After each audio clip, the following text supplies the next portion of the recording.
Okay, wanted to show you Wake Robin. Want to start out here, way out on the road. This is 6/10 of a mile driveway back here, and it's absolutely beautiful. Nicely manicured. This property is pretty unique. We just went over the cattle guard there. There's 3 tracts of land here. 2 tracts are represented by a realtor who's a partner of mine and owned by somebody else. And then the 1 tract that's with the house includes this driveway. It's not a right-of-way, it's not an easement, it's actually deeded land. So you could fence it off, you can tree line it, you could pave it, you can do whatever. Nobody's going to tell you you can't use this because it is your deeded land. It's 6/10 of a mile. So what we call a flag lot. So think of a flag and a pole, and the driveway here is the pole. So these 2 additional tracts, this one's 33 acres and included those barns we just passed. And this is 18 acres on the left, and it doesn't have any buildings on it at all. But they both adjoin the house and 18.5 acres. So that's why we say 18.6 on this tract, because it differentiates the 18-acre tract, if that makes sense. Okay, the 18.6 acre tract starts right here.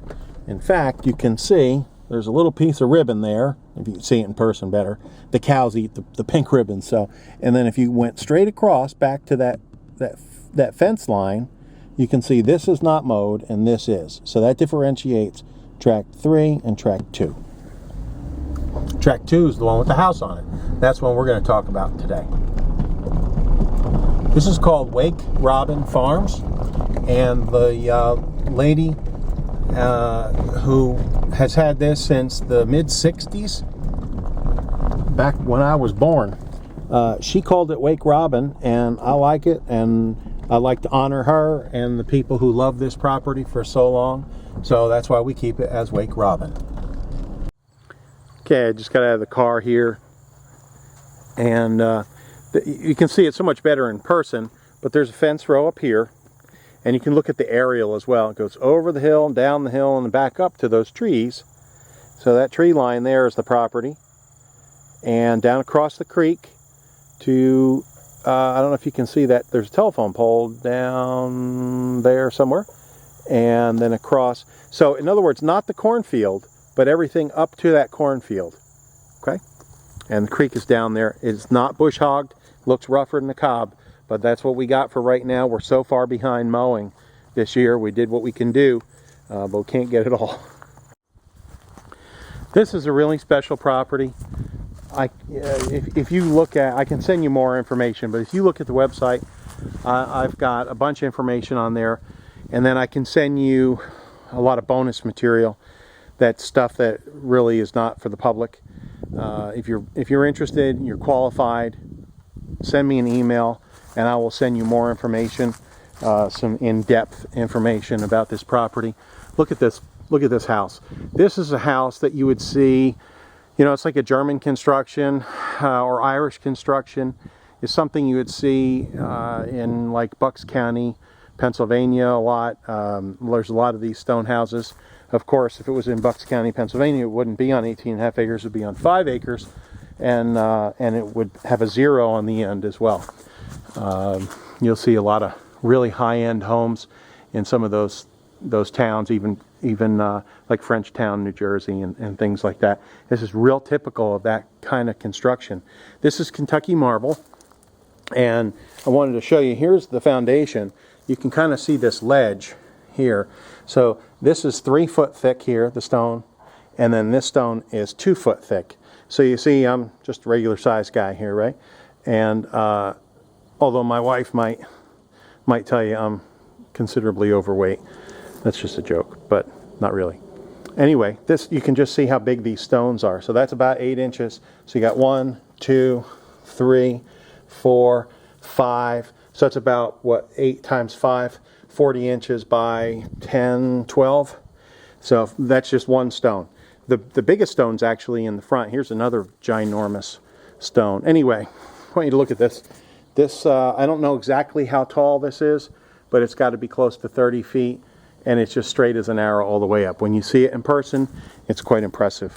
There's this is a lilac, which is really nice. It's the darkest purple lilac I've ever seen. You can see that in the still photographs. But anyway, all this stone has been repointed. If you saw an older video on this, you saw there were a couple of spots that needed to be repointed. We went ahead and repointed all that stone. All right, here's the back. We're going to go inside next. I'm not going to show you all the grounds, but here's the back. This porch is not in great shape. The roof is very rough. It's just shingles.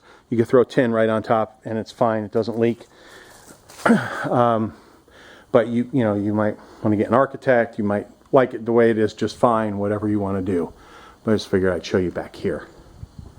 This is actually what we think, and this is over many glasses of wine and speculation and just sitting around hanging out, speculating, and some stories we've heard. But this might have been the original front of the house. If you notice, that front door and this back door are matching. That was kind of common. So it's directly in line with each other. This might have been the front of the house at one time. This guy was a miller, William Thompson, and his wife Catherine Thompson. He was a miller, and he built a mill down there by the creek. I'll show you that later. Catherine Thompson, her brother's George Ross, a signer of the Declaration of Independence. Kind of interesting little story. All that information is stuff I will send you. This house has been in a book about stone houses in Kentucky. Roses on the side here. This porch is not in keeping with the rest of the house. Obviously, neither of these two screen doors, aluminum screen doors. But whether you would keep this porch on here or bring it back to original, we speculate that this porch was put on in the 30s. By the way, this is one of the largest stones here in the house, and it's pretty big. 1, 2, 3, 4, 5, 6. And a little bit. So it's about 49, 50 inches. Pretty neat.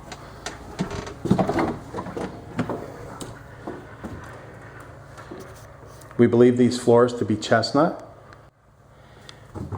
And we've exposed all the stone here. This is just the bathroom in here. We'll go in there later. But look at this. Look at this work. Just beautiful. If my wife and I hadn't built our house with our hands, and we are so entrenched where we are with that and that whole story, we would be here. We absolutely love this property. These are about 6 by 10 oak beams, full length, here in the house.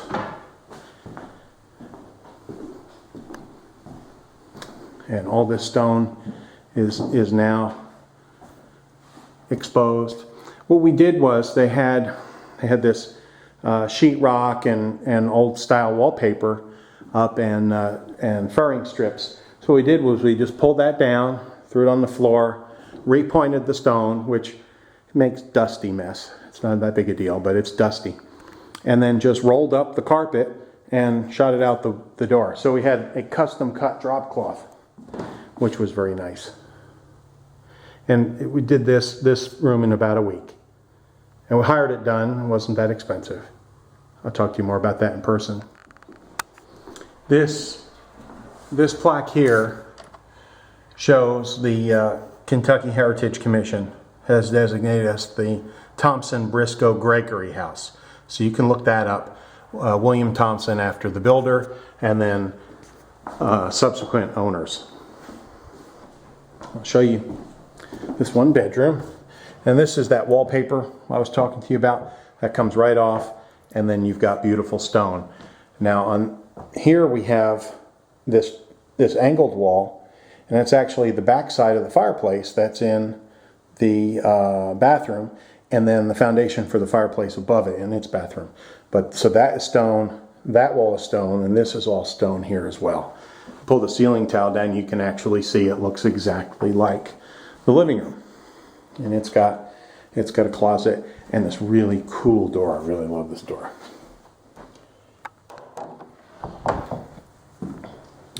And while we're down here, we'll just take a look at the bathroom. These floors are cherry and fireplace. And again, you take that all down and you got real stone there. There's a door outside. That used to be a door. And then sometime in the 60s or early 70s, they put indoor plumbing in. And they moved the staircase, which was over here, over on the other side, and they put in the bathroom and closed up that door. That could be opened back up or changed around or whatever. Obviously, you'd want to remodel this. We're going to look at the kitchen. The kitchen needs some stuff, obviously, but you've got this incredible wall here, which just look fabulous with a commercial range in front of that wall, wouldn't it? You know, stainless and black with red knobs and all that sort of thing. And the cabinets are there. There's an electrical outlet for a range. Then you've got this dining room here. These built-ins are really nice and quite neat. I like them myself. And then this is not a usable fireplace behind here. Oh, this is very usable. I keep the chill off. And then these built-ins. Built-in closets are pretty neat. So this is a lot of possibilities.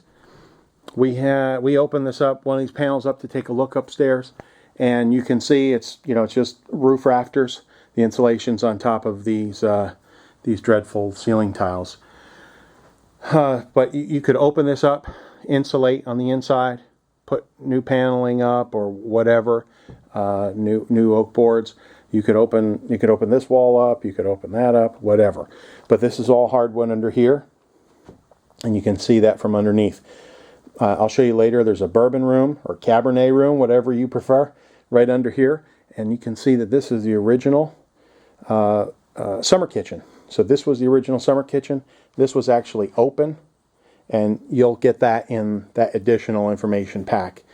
This was open, and then they enclosed this sometime and made the open area of the kitchen. Kind of neat. You can see how thick these walls are. So this is the outside of the house, and then you've got all this. It's at least 5, maybe 6 feet thick with the fireplace in. Pretty nice. That's why those walls are 30 feet tall and straight as an arrow. They're 6 feet thick. They're not. It's not a 3-foot foundation. It's like a 6-foot foundation in the center. Master bedroom, and it's huge. It's the same size as the living room, approximately. Well, not approximately. It's almost exactly the same size as the living room. So it's pretty big room. Again, another fireplace. But this is all stone. This is stone. That's stone. That's stone.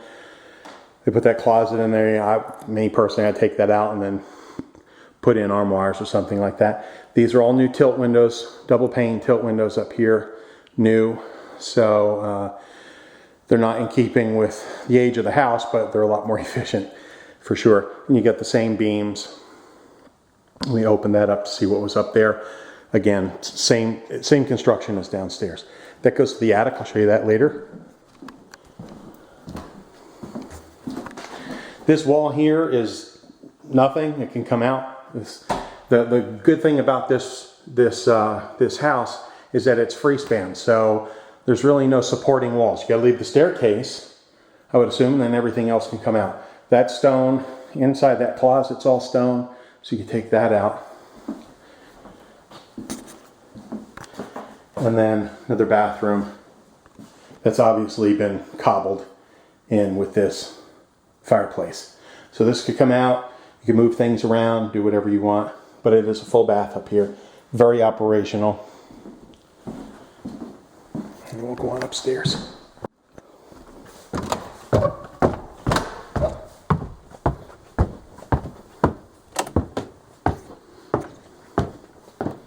Now, up here is absolutely another bonus room. And I'm 5'10", and I come close up here. I don't know if you can see that or not. I come close. I couldn't do jumping jacks or anything, but there is enough room here. So you could insulate on the outside of that, you could insulate on the inside, whatever. But you see these beams here have Roman numerals. So that's kind of neat. It's really a cool thing. And you've got these little windows. And this is the whole body of the house. So you've got an extra huge square footage up here. All you have to do is utilize it. If you wanted to, I brought an HVAC guy up here, put a little knee wall in. You can put the unit downstairs, you can put the unit up here, and then drop it into those rooms. And it would heat and cool up here as well. Up here there's no insulation right now, so it's going to be very hot in the summer, very cold in the winter. But these are quarter sawn oak beams, which of course, it's nice to know that you can still get these. There are a lot of Amish and Mennonite sawmills around here, and those guys still have all this wood.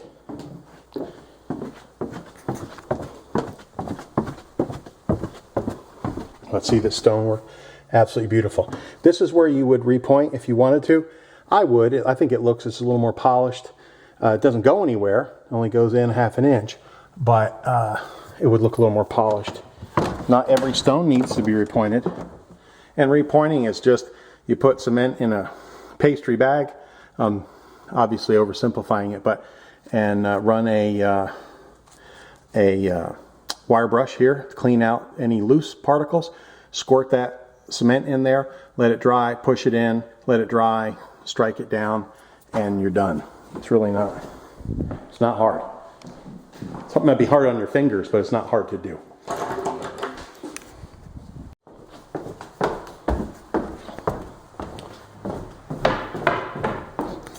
And this is set up here, this is glass, but this is set up, you can close this if you want. Leather hinges, square nails, it's kind of neat. Or you can leave it open. I like to leave it open, it brings a lot of light in.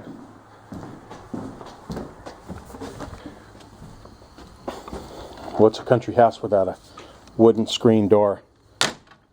Love that, love that. This is really nice here, you can see what you're looking at. Remember I said the property line goes up to that cornfield? Well, there's the cornfield. So this white tree is right here by the creek. Then you've got that whole nother field. And there's a cedar tree there. That's the property line. Goes along those trees there. So it includes this triangular piece, which is, I'm going to guess, about 3 acres. So there are a couple horses back here. They're not on the property. They're actually on the neighbor's property. And that neighbor's up there. Nice guy, he's an engineer. It's about your closest neighbor. You've got a lot of privacy back here, which is very nice. So the property goes up to this scruffy field, and then there's a little water gap there, and all that is just a gate that swings when the water comes up in the creek. It swings out, and then it drops back down so the cows don't get underneath, or the horses. I hope I'm not boring you with all the details, but I feel that it's important for you to see everything and see what's going on. That's a Kentucky hot tub. We light a little fire under there. Just kidding. But it's really nice old clawfoot bathtub, isn't it? And here's this fantastic porch. I'd be hanging party lights out there. Oh my gosh, this would be party central right here if this were where I lived.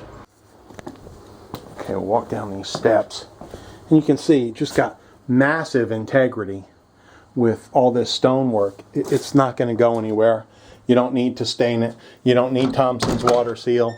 You don't need anything. All you need is appreciation of high integrity, quality construction that's been here since 1801. They started this house in 1801, finished it in 1806. And this is what I'm talking about when I refer to as a bourbon room or a Cabernet room. Absolutely beautiful. For me, talk to the HVAC guy. Of course, you could just paint it flat black, or he will get rid of it. He can put it up in between. There's no reason for it to be hanging down like this. And you could stain this concrete throw in a cowskin rug, a distressed leather sofa, a Bose system, I'm happy.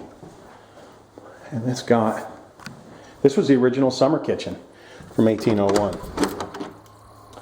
So this board was actually rotted. So we just went to the sawmill and got a 4x6. And I believe that's what it is. Yeah, 4x6. And custom cut, which was, there was nothing. And then Mark just cut this out, this little, like a dado. And there you go. So everything that's here is original, is very simple, and it's still obtainable today, which is so nice. The electric's been upgraded. I can show you in here. This is not a fancy room at all, but this electric has been upgraded. And you see it's square D. And that's not home line, it's square D.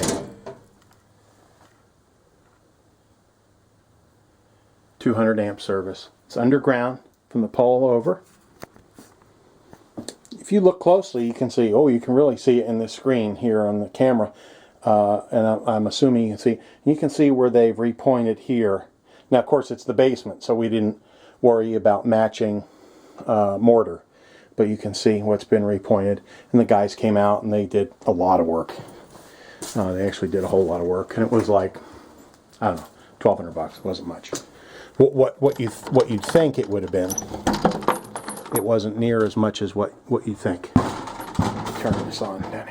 Yeah, some of these stones were loose and so on and so forth. We found out that it was just cosmetic and it wasn't structural at all. And the guys fixed it. We have a friend who's in the stone business. He does all the high-end stone for all the high-end farms, royalty, and I mean like real high-end stuff. And he sent a couple of his guys out. They spent a couple days. And like I said, they did a lot of work. They did lots of little stuff. And like that. Upstairs in the attic, the windowsills were bad. And they tightened those up. And they tightened this area up here. And just a lot of little stuff. It's got a gas furnace. But I'll tell you, I lived in a masonry house for a long time. You want real good heat? Wood heat. Whether you do one of those wood heaters that are outside, or a wood stove upstairs, like a Vermont Castings or a soapstone stove, or one of those like that, like I've got in my house. That is the best. It's the best heat. Costs us $250. The guy delivers all the wood. Doesn't need to be cut. Doesn't need to be split. You just stack it up and you're done. $250 lasts us the whole winter. That'd be the best way to heat a house like this. It's big and it's masonry. So you got all new plumbing. This is PEX. If you're not familiar with PEX, it's a great product. It can thaw and freeze, and it's a really durable product. Obviously, the blue's for the cold and the red's for the hot. Look at these beams. These aren't going anywhere. You could literally drive a bulldozer in the living room. Not that you'd want to, but and you got new plumbing here, the new electric. It's got a brand new water heater. I don't think it's a year old. And here's the thimble. If you wanted to put a wood stove down here, I always tell people you got to get a competent chimney sweep who's got one of those video cameras. Got to do that. And that way you're safe. You know you're safe. But let's go out on this way. Yeah, putting a wood stove down there wouldn't be romantic, but it would be quite practical.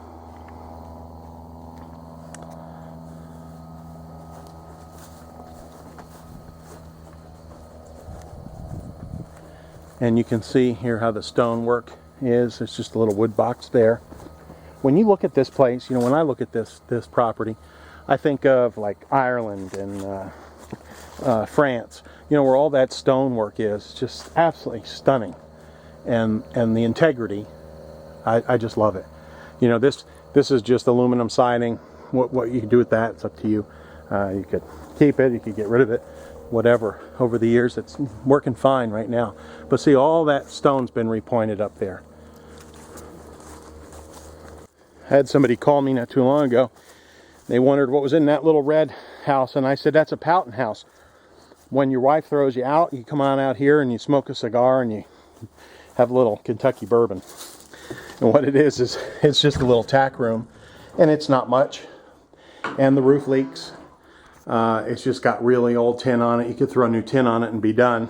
But it's a cute little sturdy shed, and it's got a little heater out here, and you can do a lot of fun things. It's got this little closer on it, which is kind of fun. This is a little orchard. So some of these trees are ancient. You've got a pear tree, an apple tree, and then a couple new ones planted as well, because eventually you got to replace these things. These are 3 raised bed herb boxes, which are filled with half aged cow manure and half of the local topsoil. And just nothing's been done this year with them. It has been an absolutely crazy busy year for us, which is why we haven't fooled with the grapes either. There are a lot of grapevines in here that I hang my head in shame to tell you have not been taken care of, but we have to prioritize. We got 2 kids, but you got beautiful grapes in here, and all these posts are massive. So this really needs some trellising and some cabling, and you have yourself a nice little vineyard.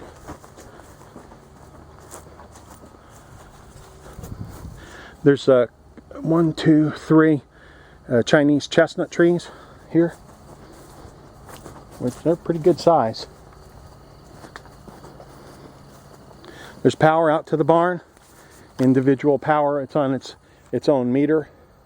So that meter comes up, there's a transformer that feeds that meter, and then there's 2 220 lines, one going into that barn, one going into this barn. This is what this barn looks like. They're both over 100 feet long. Don't quote me. I'm just guessing. They're about 28 to 32 feet this way, and about 100 feet long. This one's a tobacco barn, and it's all buttoned up. You just close that door, close this door, and it's pretty weatherproof.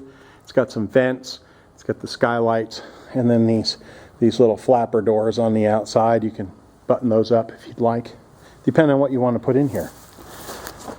And then this barn, I'm not going to run down there. It's all weeds, and I'm not going to go down there. But that was used for feeding cattle.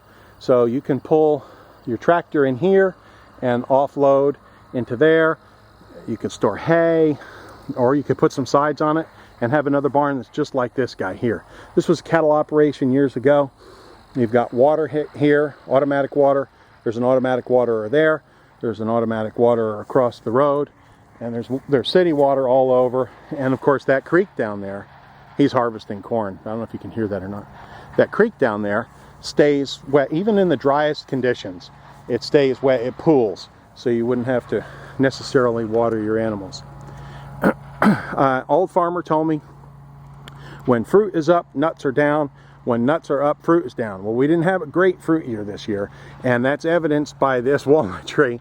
There are 10 jillion walnuts on this tree. So I don't know what the deal is. I don't know what the correlation is, but it seems that was true. If this property is right for you, then it speaks to you like it speaks to me. I've been in this business 30 years. There's only 2 properties that have ever really spoken to me, and this is one of them. If this property speaks to you, you can see what's going on. I just to point out a few things. This back porch roof is dreadful. It needs new tin on it, and you'd be fine. You could take it off. You could do whatever you want to do with it. It's got all new fascia and soffit, and buttoned up, all new rake trim, both sides, all the way around. And then also the addition, the frame addition. It's got new work all the way around to keep weather and varmints out, that sort of thing. Everything else is good. The windows are new.